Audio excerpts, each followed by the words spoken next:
Welcome to our Hindi Stories channel. Please subscribe to our channel and hit the bell button for the latest updates.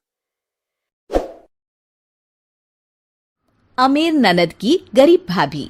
Reena एक मध्यम परिवार की लड़की थी, लेकिन उसकी भाभी शिवानी एक बड़े घर की बेटी। शिवानी की शादी अभिषेक से लव मैरिज थी। अरे भाभी, ये कितना अच्छा सूट पहना है आपने। काश ऐसा मैं भी पहन पाती। अरे क्यों नहीं रीना, वैसे भी तुम्हारा और मेरा नाप तो एक ही है, जब मन करे पहन लेना। भाभी, आपको आपके पापा ने कितने अच्छे कपड़े गहने दिए हैं। मैं उनकी इकलौती बेटी जो हूँ। बेटी तो मैं भी इकलौती हूँ, लेकिन क्या करे, पापा है नहीं, पता नहीं कैसे होगी मेरी शादी। तभी वहाँ शिवानी की सास आ जाती है। अरे क्यों नहीं करेगा भाई तेरी शादी धूमधाम से, आखिर जिम्मेदारी है तो उसकी। और वो दिन भी आ जाता है जब रीना की शादी तय हो जाती है। अभिषेक, क्या हुआ? आप इतने परेशान तो कभी नहीं दिखे। कोई बात है तो बताइए मुझे। अरे शिवानी, वैसे तो शादी का सारा इंतजाम हो गया है, लेकिन गहनों का रेट तो आसमान छू रहा है। कैसे क्या करूं, कुछ समझ में ही नहीं आ रहा। थोड़ी देर में शिवानी अपने पूरे गहने अभिषेक के सामने रख देती है। ये लीजिए, गहनों का इंतजाम भी हो गया। अरे नहीं नहीं शिवानी, मैं ये गहने किसी हालत में भी नहीं ले सकता। ये तुम्हारे पिता ने तुम्हें दिया था, और तुम हो कि। तभी वहां सास आ जाती है। अरे तो क्या हुआ, इसकी तो हो गई ना शादी, अब किसे दिखाने हैं इसने गहने। सास गहनों का डिब्बा शिवानी के हाथ से लेकर वहां से चली जाती है।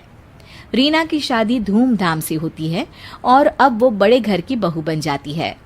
वहीं रीना की शादी के बाद शिवानी और अभिषेक उसकी शादी के कर्जों से डूब जाते हैं। मैं सोच रही हूँ नौकरी करनी शुरू कर दूँ, वैसे भी पढ़ी लिखी हूँ, आपकी थोड़ी मदद भी हो जाएगी। वैसे शिवानी, कुछ दिन कर लो तो अच्छा ही होगा, क्योंकि ज़रूरत भी है। अब शिवानी भी नौकरी करने लगती है और घर खर्चे में अभिषेक का हाथ बटाती है। एक दिन शिवानी, रीना का फोन आया था, कह रही थी कि आने वाले त्योहार में उसके ससुराल जाना है। ठीक है माँ।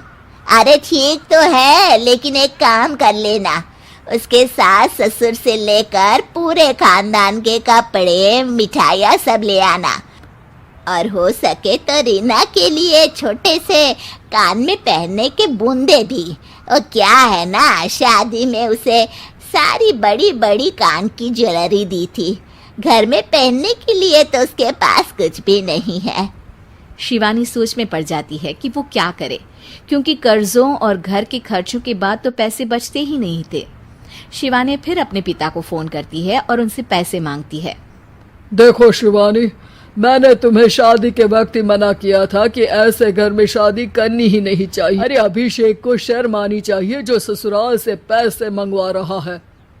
शिवानी को पिता की बात पर गुस्सा आ जाता है। आप मेरे पिताजी हैं और मैं परेशान थी, इसलिए आपसे मदद की उम्मीद की पापा। अभिषेक को तो पता भी नहीं है कि मैंने आपसे पैसे मांगे हैं।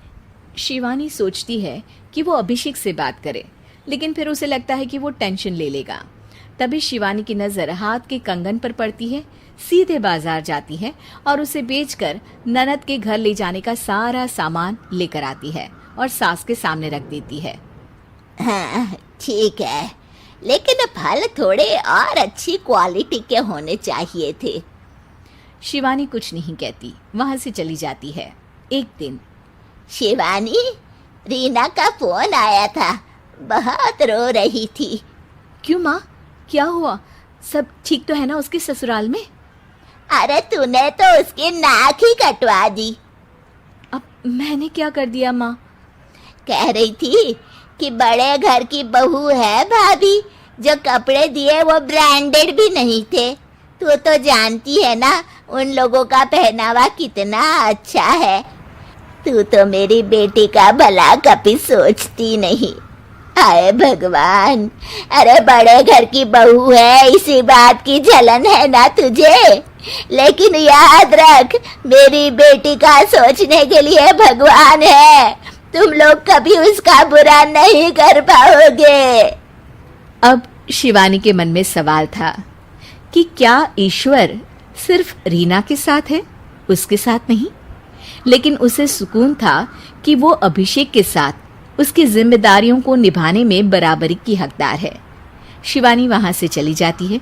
वो सास से कुछ नहीं कहती, क्योंकि अमीर घर की बहू बनकर रीना को भले ही सुकून ना हो, लेकिन गरीब घर की बहू बनकर शिवानी खुश है, क्योंकि खुशी पैसों से नहीं परिस्थितियों पर निर्भर करती है।